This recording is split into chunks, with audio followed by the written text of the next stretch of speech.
welcome to the Game Buzz. I'm Matt, and I'm joined here once again by Jonathan Lester Hi there.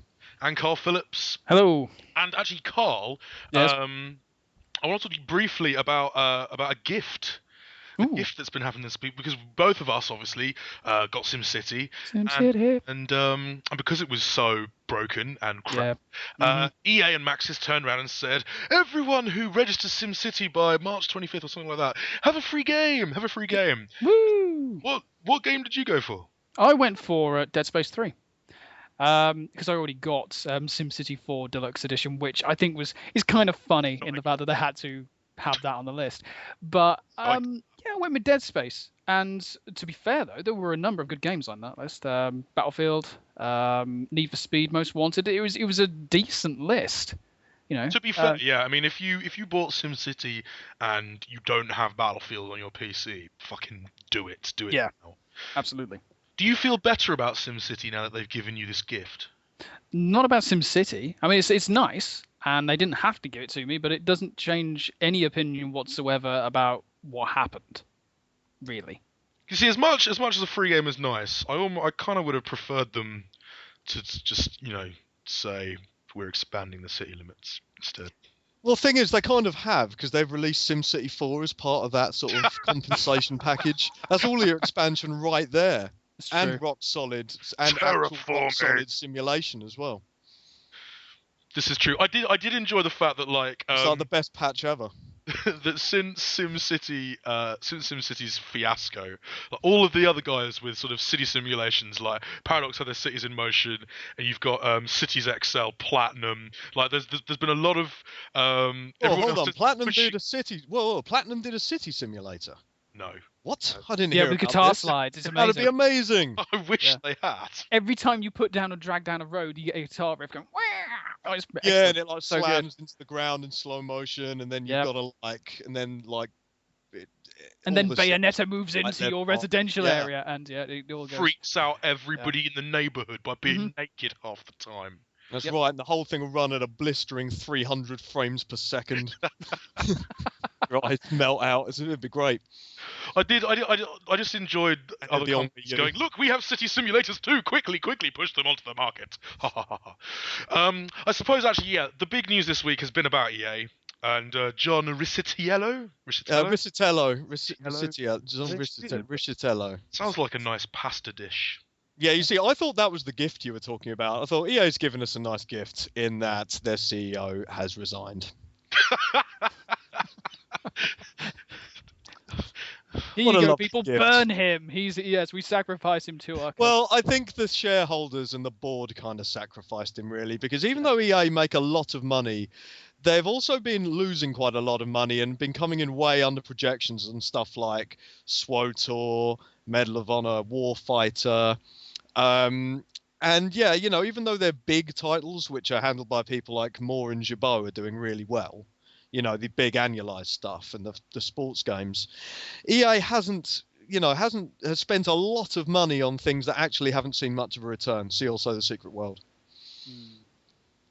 Although I think that was done under the EA Partners scheme. So. Yeah, that is true, I guess, technically. But you're still right. It's still something that they could have perhaps gone more money from. Yeah, a little bit. So, but yeah, John Riccitiello is gone, and he's left a bit of a power vacuum, leading to a sort of little Game of Thrones situation taking place at the top of the EA leadership. Currently, yes. At the moment, by the looks of it, the current runners are Peter Moore, who is Chief Operating Officer and has been very active in defending EA on sort of websites and social networks recently, and also Frank Jabot, who is the head of EA Labels. They're both fine contestants, and I feel that the winner will probably be decided with some sort of molten gold involved, I would think. Yeah, I'd hope so. You'd hope, or at least a Thunderdome. Yeah. Sort of Battlefield of Champions scenario. Like, Larry Probst will probably be Shao Kahn in the background going, ha ha ha ha ha, finish him. Yeah, so maybe that would be fantastic, but it would be interesting to see what who ends up on the EA Iron Throne, because, you know, even though they're big titles, it's going to be a really interesting stage for EA now, because sort of consumer confidence in them, considering that we all loved them when they were pushing out stuff like Mirror's Edge. Like only a few years ago, we really, really loved them. And now they've almost become the sort of industry bogeyman like Activision used to be. So whoever comes in charge has got to repair that. They're going to have to lead EA through what is basically going to be the big next digital revolution, as box games are phased out and digital becomes even more important. And they're going to have to get into the next console generation as well and deal with the fact that games are going to be unbelievably expensive to produce, even compared to how expensive they are now.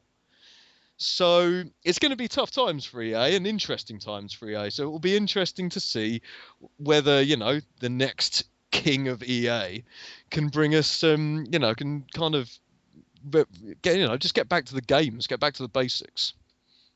I think one of the big things that probably sort of sealed his fate would have been the Old Republic. I mean, this was his kind of baby. This was the big game that was going to get Origin off the ground. It was going to meet Activision sort of a monopoly, stranglehold on the MMO scene head on with the biggest franchise around in Star Wars, and it failed completely. The failure of the Old Republic has been cataclysmic. They poured money into that. They saw just the smallest return on it. It went free to play within months of release. that was pretty hilarious. And I think and that's one of the things. Like he came in in 2007 trying to turn this leviathan of a company round, and big things take a long time to sort of move and turn, and he outlined what was essentially a 3-year plan, and it's been 6-7 years now, and clearly losing money year on year. Yeah, they ran out of patience. And it's a shame that he's going as well, because we're never going to see his ultimate plan of making us pay for reloads in Battlefield. It's a shame. Weren't you guys excited about that when he suggested that as admittedly a sort of illogical conclusion and a sort of thought experiment, but saying when you're playing Battlefield, when you're in the heat of the moment, you won't mind paying 50p for a reload. Yeah, I was hoping we'd get the like a peripheral that we plug in via USB and you put in 50 pence every time you wanted to. Oh, brilliant! Like an electricity meter. Yeah. Oh, yeah, that'd be, or like a credit card slot. Oh yeah, swipe, just like swipe it every time you want to reload. Oh, definitely. Yeah. Needs to get like contactless technology. Oh yeah, actually that's better. Just sweep it over. It'll be done. Damn right. So easy. But sadly we may never see that, or no, depending on what the shareholders want, we may now be much, much more likely to see that. I think one of the big things was when he came in, the establishment of the separate labels, the separate studios. So you had EA Games, EA Sports, EA Labels, EA Partners, was designed to promote creativity and like reduce that bureaucracy. But yeah, we've clearly seen the job is completely unfinished. EA is still one of the worst, if not the worst company in the business at communication, both dealing internally and with its consumers and the media and just, everybody. And that's something that whoever succeeds, Riccitiello, probably Peter Moore, I think to have to change, because in many ways they need to sort of almost push his legacy, but speedier, much speed. They need an end result and they need to turn it around fast. And I think communication once again is going to be absolutely key. Yeah, I think they need to repair their relationship with gamers a bit. Because EA has become synonymous, not with exciting things like the Partners program giving us Warp and Shank, or with sort of exciting new IPs like Mirror's Edge. They've become synonymous with microtransactions, they've become synonymous with online passes, they've become synonymous with DRM, failed launches, monetization across the board, and they really need to sort that out and build some bridges. I mean, they've created a lot of beloved franchises. For sure. Under Riccitiello, Mass Effect, Dead Space in the beginning. But Dragon Age. Yeah.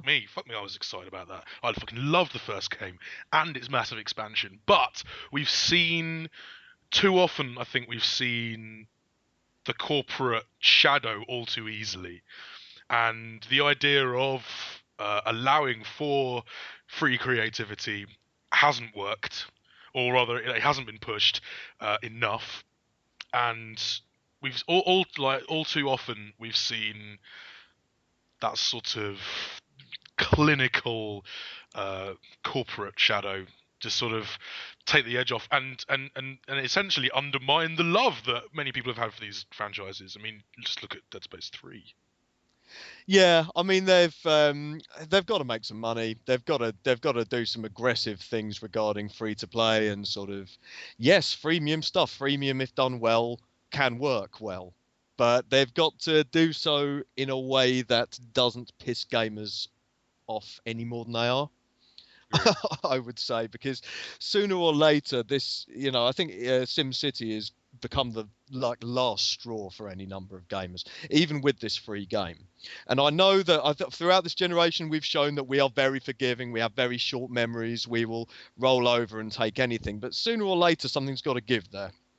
So, yeah, it'll be very interesting to see how they carry EA forward. And yeah, I mean, I would wish John Riccitiello good luck in his future endeavours, but then again, being that he's got 2 years of salary continuance and stock options over that time, I think he's probably going to be all right.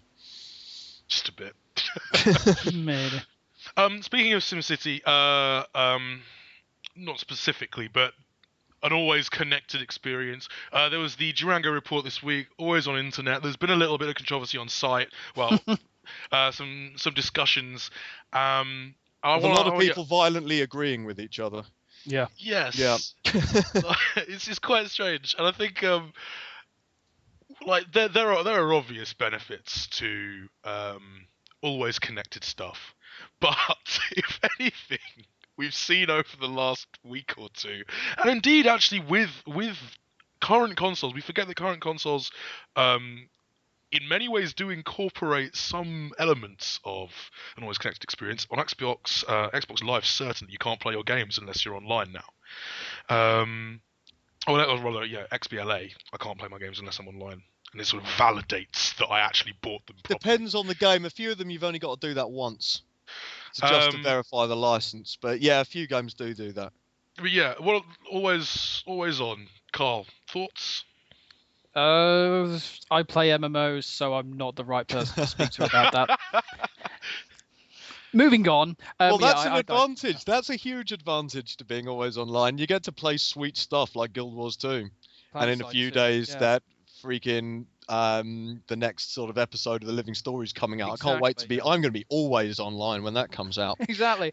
Yeah, I mean, I think having the option to play stuff offline is great, and you've still got the ability to do that. I mean, Steam has their offline mode once you've played through. Well, once you've activated the game once, I think, then you can do offline mode. But yeah, it's been said on site in the comments section that I think Microsoft do realize that if they are the only ones to do this, then they are probably going to see a lot of backlash in the form of people not buying it. But we don't know. It's all speculation right now. It's a case of we need to wait until hopefully next month when they will possibly be doing their presentation. Yeah, I mean, it's also important to realize that that rumor is based on a year-old dev kit. Yeah. And it may just be a safeguard for the dev kit itself. Secondly, it's important to look at the wording, because at no point does it say that you will only be able to play your games if you connect online. What it's saying is that your Xbox will maintain a constant connection and retain a low power state. Yeah. Even when you've technically turned it off, it will stand by and constantly sort of cache and download content for your games, whether or not that's updates, whether or not that's sort of dynamic things within the game. It doesn't say that there won't be always online DRM. It does say, of course, that discs might become redundant. Yeah, that's the interesting point. Which raises many questions that we'll just have to find out and see what that entails. Because as far as I can tell, maybe it means that when you put in a disc, it dumps all the data onto your hard drive, mainly assets, I would assume. Yeah. And then like sort of you use a code, you validate it in the box, it checks online, and then from that point on you run it off your hard drive, leaving the disk, I don't know, meaningless. I mean, you could throw it away, use it as a frisbee, or maybe you'll still have to have the disk, much like you do with a PC title when you've installed almost all of it to the PC. Sometimes you still have to have the disk in there. Yeah. So maybe it will work like that. Either way, we don't know, because it's a rumor based on an ancient dev kit. Yes. So in other words, what this? So in other words, why worry? Yeah. I think there is. Well, I think naturally as we end up progressing, there is going to come a point where sort of hard media is rendered obsolete, like completely. And it's only natural. These next gen consoles are going to be coming in a period of sort of technological transition, and it's only natural that we start making moves towards that. So I don't think there's necessarily going to be a problem, particularly if, as this incredibly old rumored document suggests, you'll be able to play while installing. That's not going to be a problem. People just want the convenience, quite frankly. And actually, there's something quite inconvenient about hunting around for a disc, finding it permanently scratched, desperately wiping it on whatever shirt you're wearing, and hoping, praying. There is, and there's also annoyance with sort of, when I switch my Xbox on now, I've got a highly fragmented hard drive. It takes ages for it to load up all the different panels. It takes ages to load up all the different panes. If my Xbox is always constantly caching that stuff and making sure it's ready, then that's great. That's a time saver. Sure. On the other hand, if I have to play my single-player games while connected to the internet, and I have terrible, unreliable internet, that's a whole different story. And I'll buy one of those newfangled PS4 things. So we'll see what Microsoft announce. We'll see what. Well, I'll just keep playing on PC. So we'll see what happens when Microsoft announces anything. Anything. Yeah. Please. That would be nice. Yes. Yeah. Can we have that presentation sooner rather than later, please, Microsoft? It'd be nice to know what you're working on. Being that we are consumers and everything, we're quite interested. Other stuff this week, marketing departments. I want to talk about a little bit. Kicking off with the DONTNOD story about them sort of hiking Remember Me around and sort of presenting it to publishers and being told by one or two, they didn't name many, they didn't name and shame any, sadly, that they got told, probably behind closed doors, you can't have a female protagonist in games. Which is obviously balls, and smacks of sort of almost marketing laziness, but yeah, it's balls, right? It's complete balls. Well, it is balls, and it ties into the fact that the problem is that if you think about game covers and just think about game marketing generally, it's all about dude with a gun. You just look at any Battlefield art, any Call of Duty art, like even Mass Effect, pretty much anything, BioShock freaking Infinite, every single game, marketing departments love to put a dude on the front of the box with a gun. Because guns are fun. Guns mean fun. So you see the dude's got a gun, you'll be able to shoot the gun, that's going to be totally fun. And you've got this big, cool dude who you can have a fun power fantasy with for a while. Mm-hmm. And that's really lazy marketing, but it works.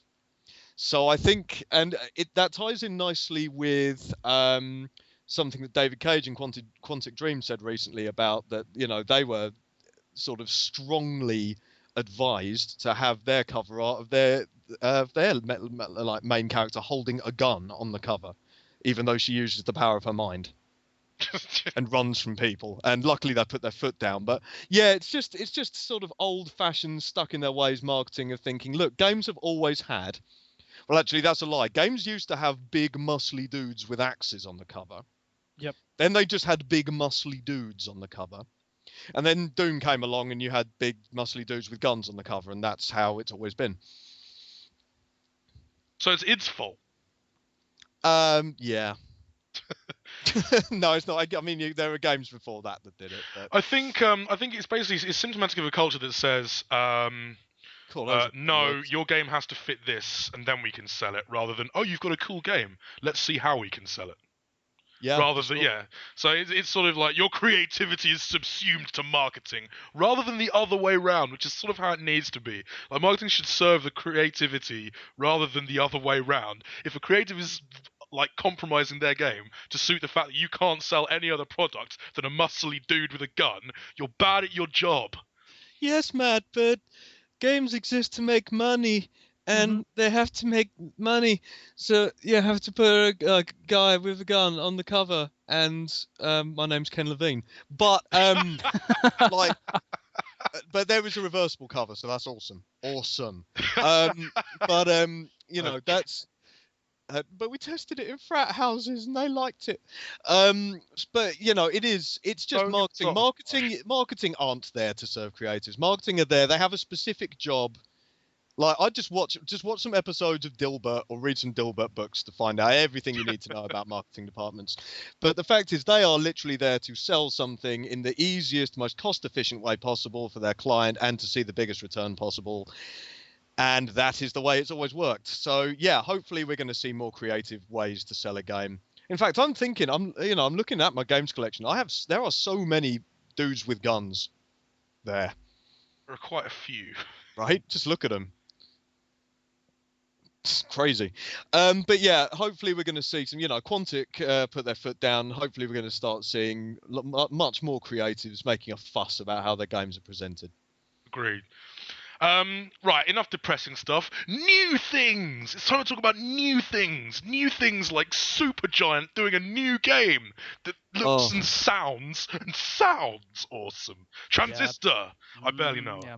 Transistor is my favourite news of the week. Transistor made my week. It made my day. Like, we've been waiting for Supergiant, who, made that Bastion game that is just freaking amazing, to reveal their next title. And, Transistor does actually look a lot like Bastion. It's an isometric action RPG.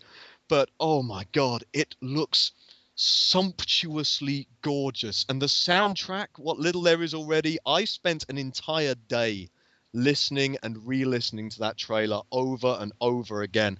I listened to the Bastion soundtrack to try and get it out of my head, and it didn't even work. Yeah, I mean, Matt, one of the first things you said was it looks like Bastion, and I came to the realization that is probably the best thing ever because it's giving us more Bastion without giving us more Bastion. I agree, because Matt, you were like, it looks like Bastion, and we were like, it looks like Bastion. Yes!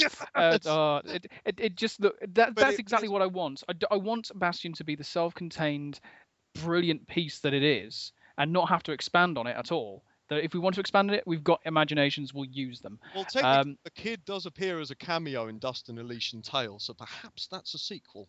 Oh, there we go. But, but yeah. But it's not, maybe.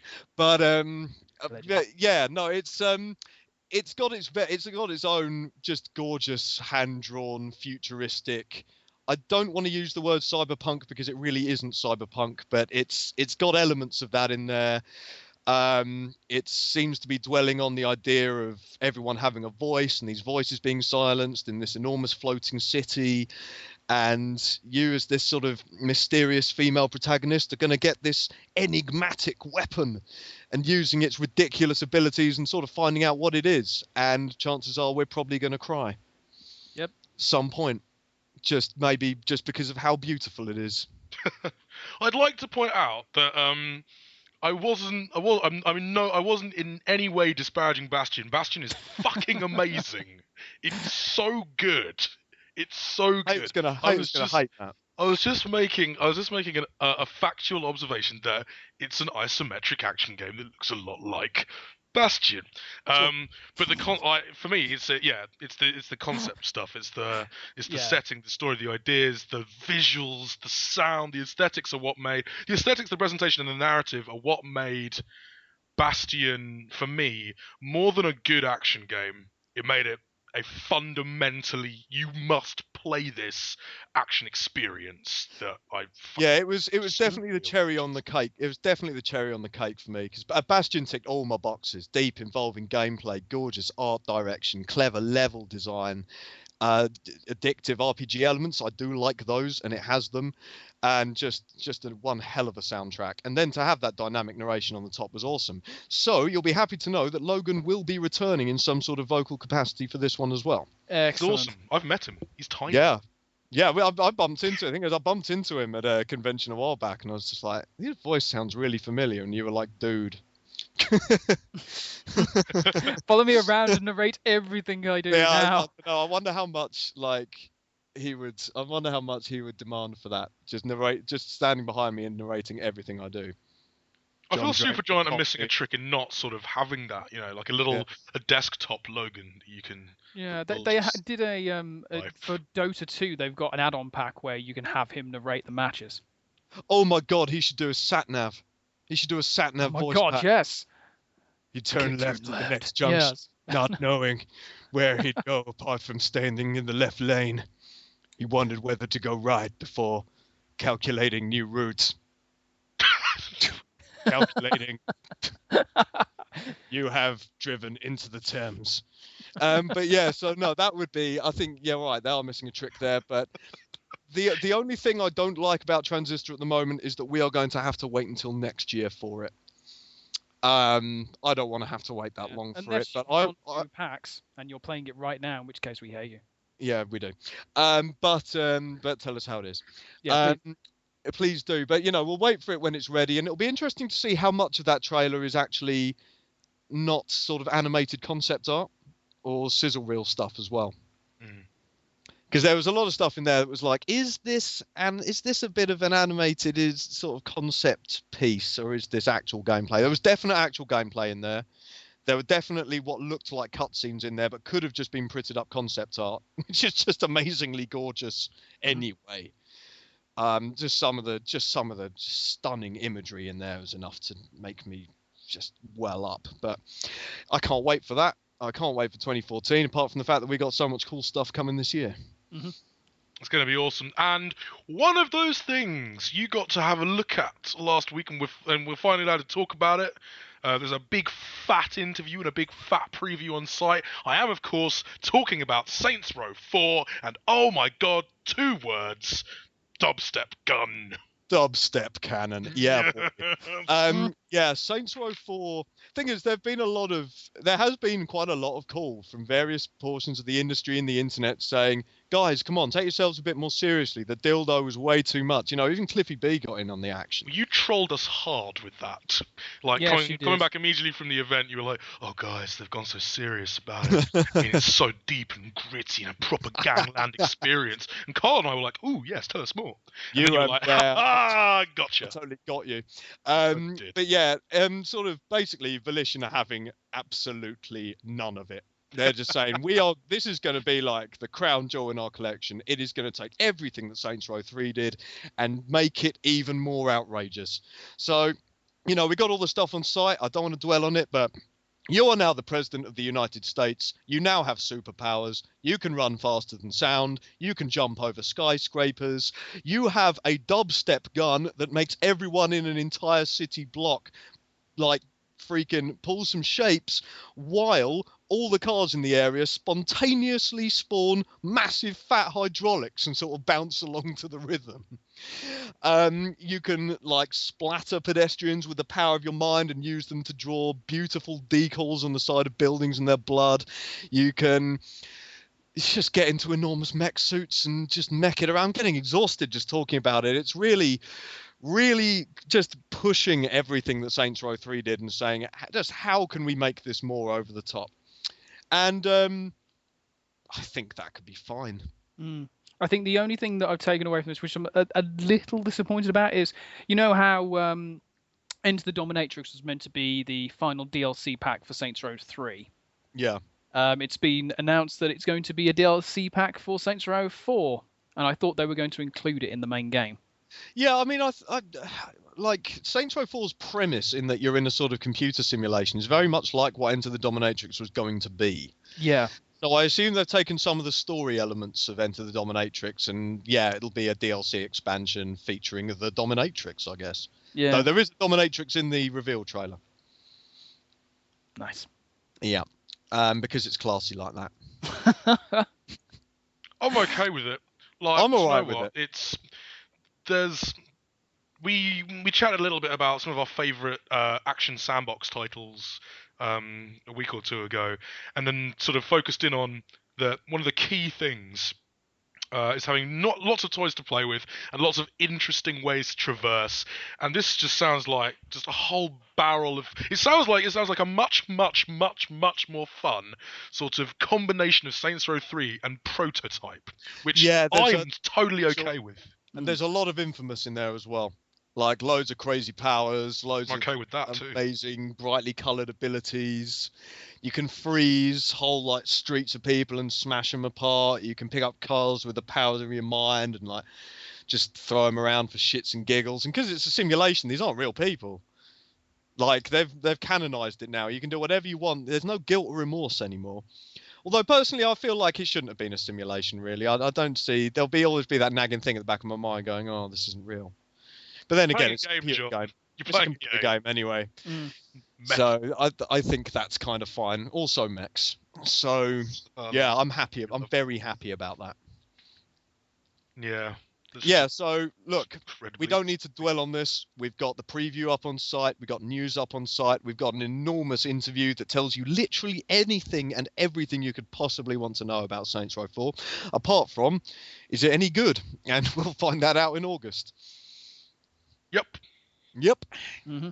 So go away, read that. So go away. No, come back. Yeah, no, that's exactly what you're saying. Go away. I can't believe Matt would stoop so low to tell our... Sorry. Way. Time, gentlemen, please. It's not like you should be taking that out of context, isn't it? You know, we're not taking that out of context. You're telling everybody to go away. Well, yeah, no, because you told, even though you might have been making a valid point, you're making a valid point. You just chose to express it by saying that everyone should go away. Yeah. Not unlike Richard Garriott. Yeah, we should probably address that too. This was really fun. In an interview with PC Gamer, Richard Garriott made a very valid point, and his very valid point was that pure game designers are quite a rare breed, because most people come into the industry through by having either sort of only an artistic grounding or only sort of programming qualifications, and pure design is a hard thing to teach. It's a hard thing to learn, and they're at a premium. You didn't really as you've just heard, I made a complete pig's ear of that, like just verbal diarrhea just spilled out of my mouth, and that made no sense. No, that was Richard Garriott decided to phrase it in a very interesting way. He basically said, I think we should get this quote right. I don't know if any of you have it up, but he basically said, I do not know of any game designers that are close to as good as me. Yeah, that was pretty much what he said. He said, with the exception of Chris Roberts. Yeah. And Peter Molyneux, I can't think of anyone who's close to as good a designer as me. Basically, what I'm saying is, and this is actually pretty much closely to what he said, all game designers suck, and I'll tell you why. And then later on said, oh yeah, also game designers are really lazy. Apart from me, because tabula rasa was the shit. Okay, now that bit he didn't say. No, he didn't say that. That bit was inference. He has, and that got a lot of people riled up, especially a lot of indie developers who quickly brought out the hashtag, I am the best game designer ever. And was saying, well, Ultimate 8 and 9 was so great, so that proves that point. But that was pretty much the worst way he could have possibly expressed that point. He did go on and explain why he'd said those things, and he's released a couple of statements afterwards saying, I've been taken out of context, but you can't really take some of that stuff out of context, can you? You can't think. I don't know. I can't think of anyone who's close to being as good a game designer as me. That's the problem. Like he released that huge statement. He released that statement afterwards, and I was looking at it. I was going, right, the point he's making is fair enough, but even if you took that and put that in with the rest of the quotes that we had in the original PC Gamer piece, it still doesn't change the fact that he said that no one is as good as me and everyone else is lazy.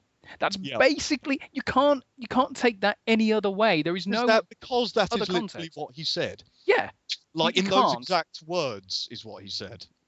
Yeah, it does. You know, he's made some great games. He's made some crap games, but he's also made some great games. But all I will say is the Shroud of the Avatar better be pretty fucking good. Yeah, that's all I'm going to say, Carl. I mean, that Kickstarter's been in the news. It's it's already succeeded.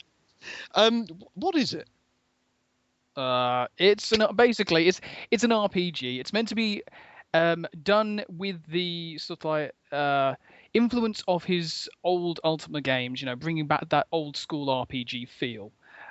Is what he's trying to go for, and it's going to be you're going to be able to play it solo, offline, with DRM free apparently, but you'll also be able to have it with varying levels of like online capabilities. So you could play it so that you could play it on your own, but have the decisions of other players reflecting on your world without seeing them there, which I think is a bit stupid. Or you could have a version of it where it's just your friends. So people that are on your friends list, you only get affected by their decisions, and you see them in game, and you can go along on certain quests together. But you'll have solo-centric like instances where you're, say, if you're doing like a key point in your particular plot, that will just be you. And that will be across all of them. But then you'll also have one called, I think it was online play something or other, but basically that will be the closest to the MMO experience, where the game plops you together with other people who are kind of relevant to you, is what was put, I think. And so that you'll be able to buy land or build houses and shops and things like that. It sounds all very good and all good and well. It sounds incredibly confusing. Yeah, very confusing. But then again, Ultima wasn't necessarily the most simple thing in the world. No. So a lot of people are very excited about it. It managed to get to its target of $1 million. Not necessarily because it started to get a lot of money very, very quickly. And I was going, oh, wow, this is going to be fun in no time. And then it actually took a fair few days for it to actually get to 1 million. It seemed to like go up, and then just stopped for absolutely ages, really struggling to get to its 1 million. But it did. It got there. It's definitely going to happen. They're on the stretch goals, but yeah. And and being that it comes from the best game designer ever, copyright. You know, everyone should exactly. Copyright Richard Garriott, brackets, best game designer and copywriter ever. From space. Yeah. From space, visible from space. Yeah. Then, everyone should definitely back it because it will be the best game ever. Or, well, I'm not sure we can necessarily say that, but we're pretty sure. No, you've taken that out of context, man. Yeah, like no games will come close to it. Now that is apart a good from point. Maybe Star Citizen. Yeah, apart from Star Citizen and Fable. Curiosity. But yeah, I think the summary of all of this is he's been a bit silly. Yeah, and so he's been a bit silly, and a lot of people have got annoyed, and now I think everyone's fine, having a good laugh about it, and that game had better be freaking good. Really. And if you have plonked down about 500 quid so that you can buy a house in a game that you actually own and isn't an MMO, then let us know why.